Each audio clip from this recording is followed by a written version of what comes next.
क्या कोई पार्टिकल, कोई कण एक ठोस दीवार के आर पार जा सकता है? अब देखिए, हमारी रोजमर्रा की दुनिया में तो ये सोचना भी नामुमकिन सा लगता है ना? लेकिन क्वांटम की दुनिया में ये न सिर्फ मुमकिन है, बल्कि हमारी आज की सबसे एडवांस टेक्नोलॉजी की नींव भी यही है। तो चलिए आज क्वांटम की इसी अजीबो-गरीब दुनिया में उतरते हैं और देखते हैं कि कैसे यहाँ नामुमकिन भी मुमकिन हो जाता है।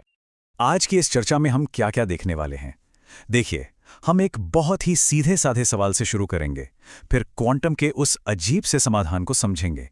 इसके बाद इसके पूरे ऐतिहासिक सफर पर एक नज़र डालेंगे और फिर देखेंगे कि कैसे ये एक नोबेल पुरस्कार जीतने वाली खोज बनी और आज हमारी दुनिया को लगातार बदल रही है।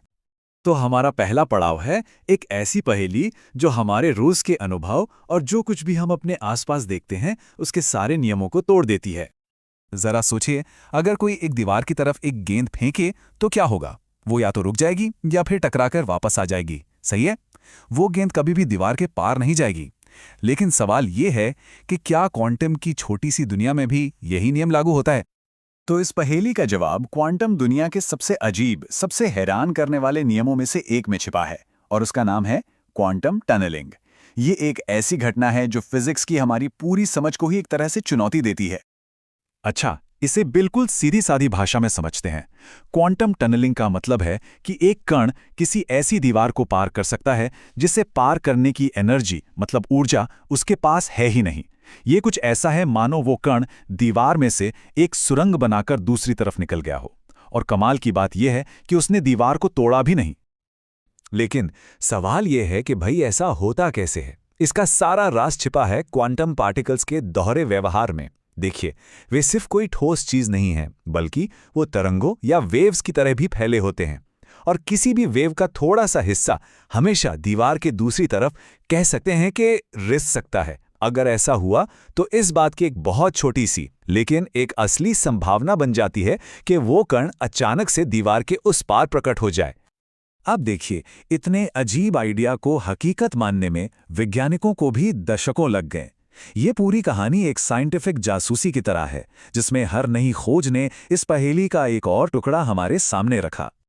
तो ये कहानी शुरू हुई 1927 में, जब ये सिर्फ एक थ्योरी थी, एक विचार था। फिर बस एक साल बाद 1928 में जॉर्ज गेमो ने इसका इस्तेमाल रेडियो एक्टिविटी के सदियों पुराने रहस्य को सुलझाने के लिए किया। उसके करीब 3 दशक बाद 1958 में लियो एसाकी ने इसे लैब में सच साबित कर दिखाया। और फिर 1980 के दशक तक तो ये अजीब सी घटना हमारे बनाए हुए सर्किट्स में भी दिखने लगी थी। तो अब ये सिर्फ किताबों में लिखी एक थ्योरी नहीं रह गई थी। देखते ही देखते क्वांटम टनलिंग हमारी रोजमर्रा की जिंदगी में इस्तेमाल होने वाली टेक्नोलॉजी का एक बहुत ही अहम हिस्सा बन गई। जरा सोचिए, कुदरत में सूरज और तारों को ऊर्जा देने वाली रेडियो एक्टिविटी से लेकर हमारे स्मार्टफोन को सुपरफास्ट बनाने वाले टनल डायोड तक, सब कुछ इसी पर निर्भर है। यहां तक कि वो स्कैनिंग टनलिंग माइक्रोस्कोप जो हमें एक एक एटम को देखने की ताकत देता है, और भविष्य की सबसे बड़ी टेक्नोलॉजी यानी क्वांटम कंप्यूटर, वो भी इसी अजीब से नियम पर टिके हुए हैं।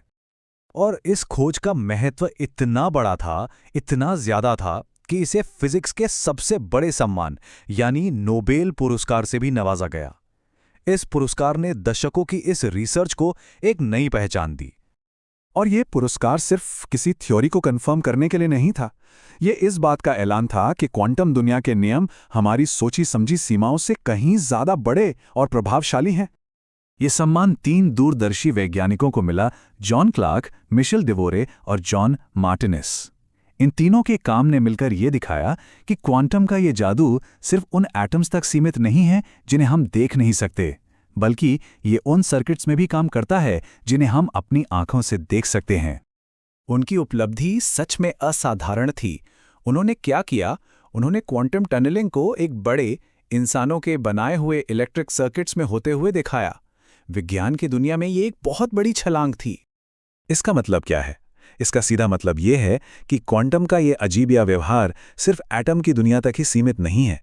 ये उन सर्किट्स में भी हो सकता है जिन्हें हम अपनी लैब्स में बनाते हैं।